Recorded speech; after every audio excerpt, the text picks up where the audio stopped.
Брат, виж колко ни пращам след тя и твоята, бе. Аз само трябва да се чертава. Брат, ти знаеш, че то Барбар салон е нов такова.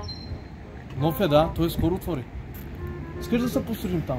Добре. Без това си може да се пострижим. Обаче има един проблем. Нямам пари, ти имаш? Аз сам се пари.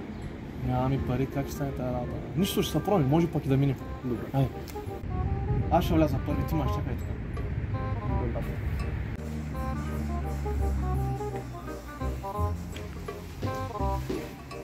Добър ден.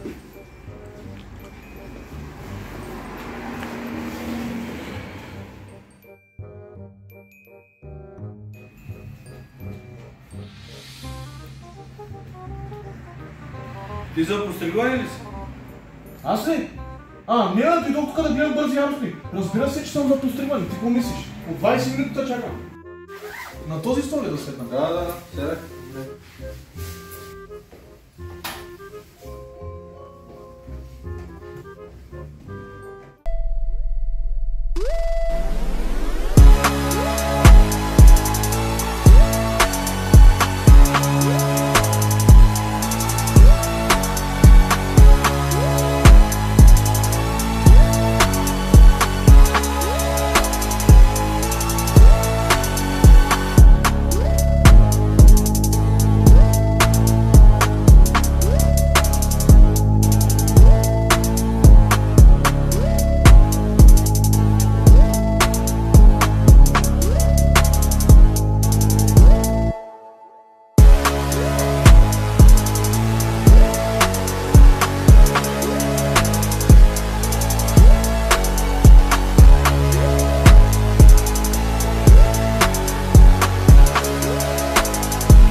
Айде, честито, брат. Благодаря ти, но има един проблем. Какъв проблем, ма? Нямам пари, не мога да ти платя. Няма проблем, бе. Сега ще влизаш с мене там едно хубава тълпана и ще си платиш сметките.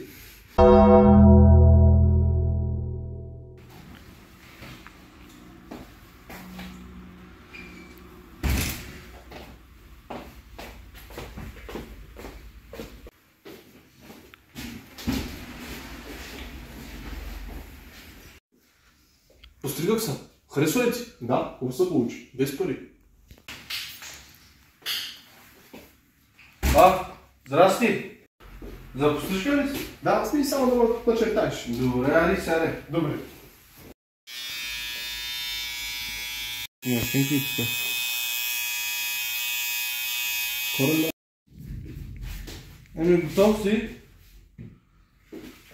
Айде, те, честито. Мерси много. Има един проблем, нямам пари да ти платя.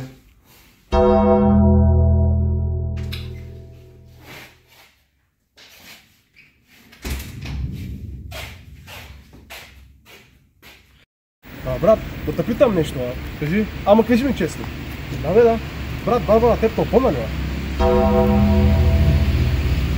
Не, защо? Защо да ме направя? Той мен не е брат, ама стана работа се. Какво тъй?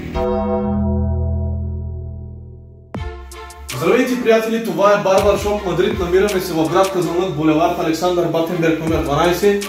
Заповядайте при нашия добър Барбар Ахмед. Всеки, който се чувства грозен и иска малко да се разхубави, нека да заповяда, тук е мястото. Долу в описанието ще поставим телефонния номер за връзка с Ахмед Барбара. Моля ви, последвайте го в TikTok. Ето някъде тук ще има линк към неговия профил. Айде, очаквам ви.